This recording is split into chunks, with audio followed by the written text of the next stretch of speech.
Alright guys, in the process of doing plugs and coil packs on the Lexus is300.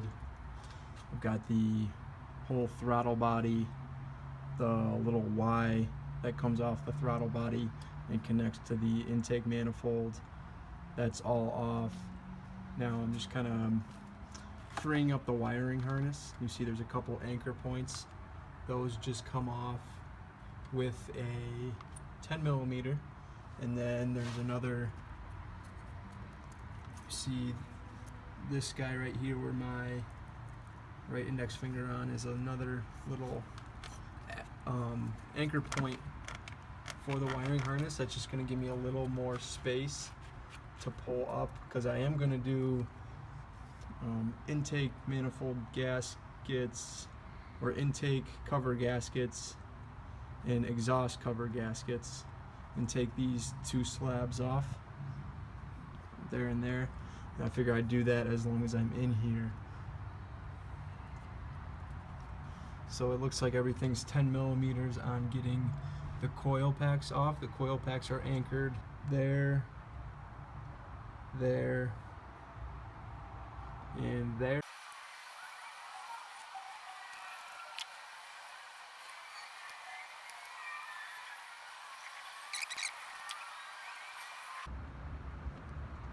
Alright, I got them all loose now. You see I started to pull off some of the plug caps from the wire set. Now I'm going to pull up very carefully so that minimal gunk gets down into that spark plug bay area. Their spark plugs are in there, so it's not necessarily going to get into the engine, but I'm still going to be very careful because I can see there's a lot of action down in there. Here goes.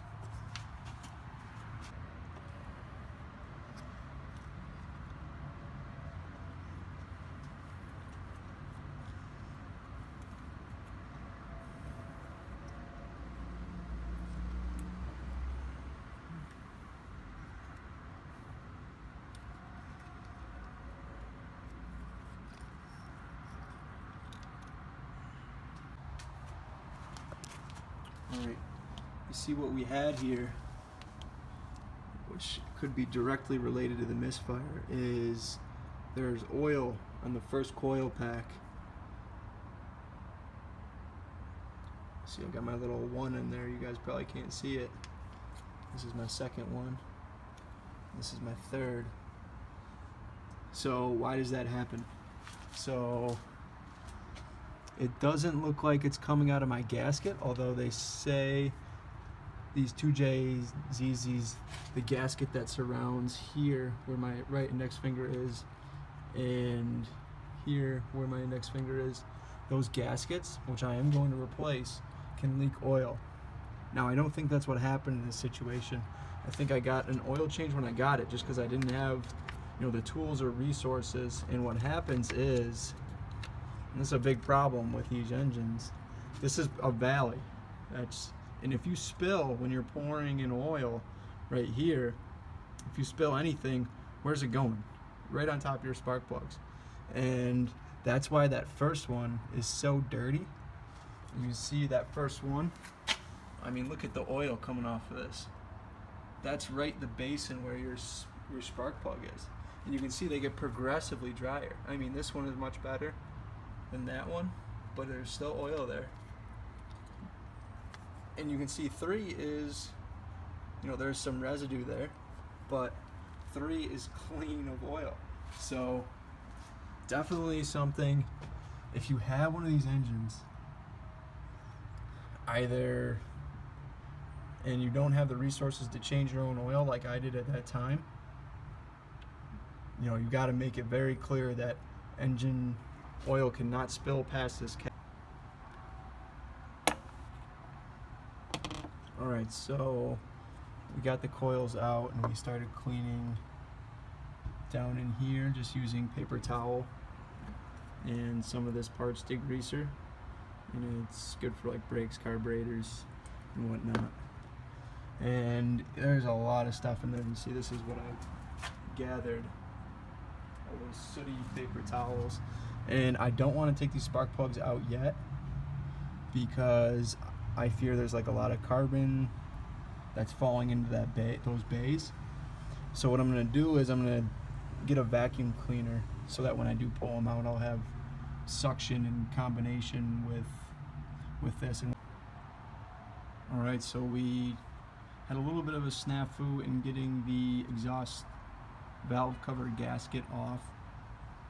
We had to go on a little search and rescue mission for my 10mm bolt head, but I'm really liking what I'm seeing here, guys. And you know, this is really clean for 175,000 miles.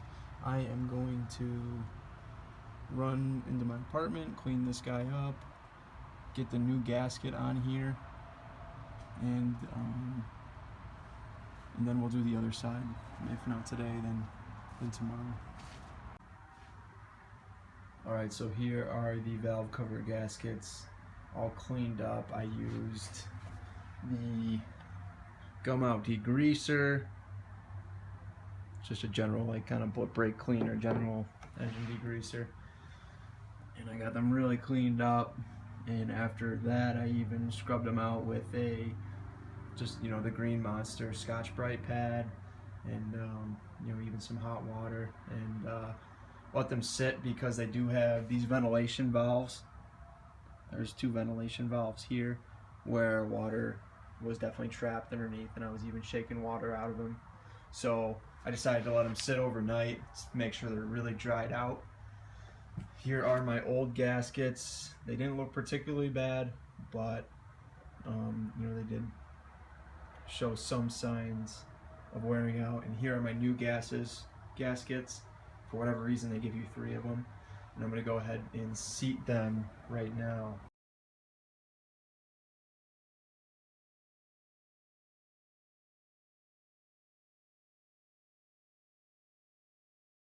So I just got the other one seated. Now we're seated, so let's go get these. Let's go get these on the ride,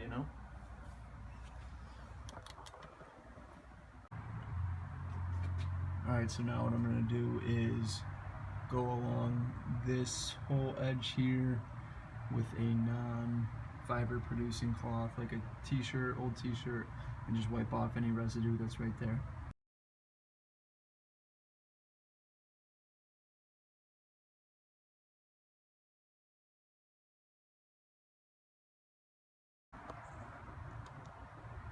All right, we got that all looking good.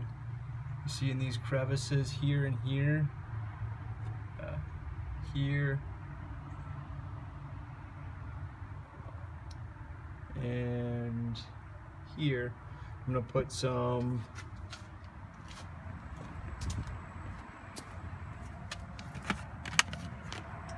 of this Permatex Ultra Black high temp sealant to mimic what was on there from OEM.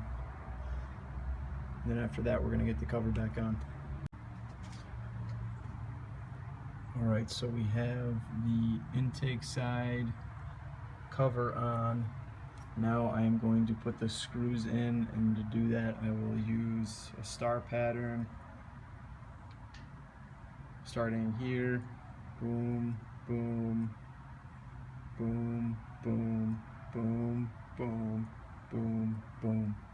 And that's just so that you even pressure the gasket and push it slightly outward and prohibit any pinches in that gasket that you just put in there. So I'm gonna do that now. All right, so we got the valve covers on, and at every point I torqued them. I rented did the Lona tool from AutoZone. This is just an inch-pound torque wrench, and each one in a star formation best I could, torqued to 75 inch-pounds, 75 inch-pounds. I think the conversion is like 13 foot-pounds. Alright, so for the past few minutes I have been pretty much taking needle nose pliers to the bores of where the spark plugs sit, and cleaning them out and cleaning all this carbon buildup. You see these things are just a mess. Some of them had oil sitting on top of them. Here are the old plugs, and you know, I figured I'm doing all this for what looks like just a broken spark plug 6 was my whole reason for my misfire. So that makes sense, but you know, these spark plugs don't look great anyway, so I'm gonna go ahead and do them all as long as I'm here. It does look like the same that I'm replacing with. Alright, so we got the new spark plugs in there. I have not torqued them yet. These are the NGK laser iridiums. I double checked them all with the AutoZone. Let's see if we can get a focus here. Gap checking tool. You see I made a little mark at the 0.44 mark where these are supposed to be gapped at. One of them was maybe a little shy, but it's a good idea to always check your gaps when you're putting them in. I know they say with these that you should not have to change your gaps, but you know, you don't know who's setting these gaps from the factory, so it's a good idea to double check them. So I'm going to go ahead and torque these down and then return the torque wrench to AutoZone.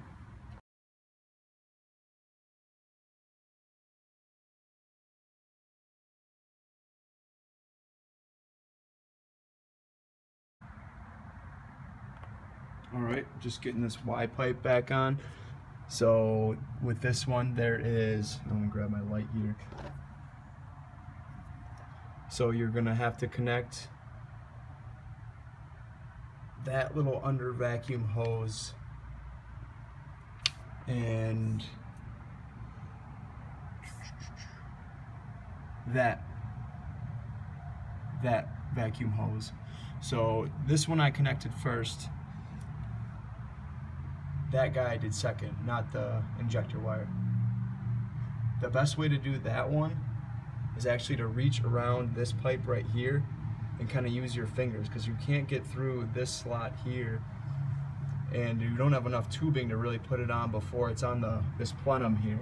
So that's how I did that, and I just kind of worked it up with kind of my both my middle fingers there, and I think I might finish it off with a light needle nose plier or something. I have the metal gasket in between the Y pipe and this manifold. I sprayed it with a little bit of copper spray-a-gasket just to prevent or to make a good seal. And if you forget, it's bolt, bolt, bolt, bolt, nut, and then there's another nut. I'm looking right. Nut right there. And that completes what you're looking for that. I had to use a nice extension to get at that back nut. Alright, the next step was to connect this piece that my light's on. There is sorry, you guys are gonna go upside down. That bolt right there is a little 10 millimeter, and that connects.